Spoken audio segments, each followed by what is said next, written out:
Hello ব্রিয়াস, আসসালামু আলাইকুম।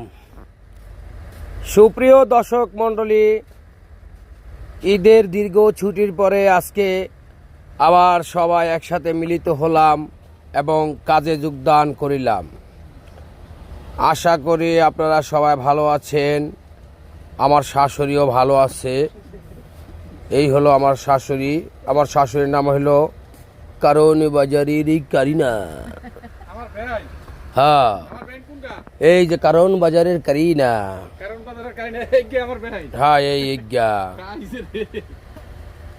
বুঝছো, তোমার বিয়ান লাগে জুতারি খুলিয়া যা সুতনারা নির্ভর খানকির ফোলা। আর কি আজকে অনেক দিন পর আবারও কারণ বাজারের কারিনাকে দিয়ে শুরু করিলাম আমাদের শুভ সকাল। হ্যাঁ প্রিয় দর্শক, এই যে দেখেন, এই হলো ব্যাক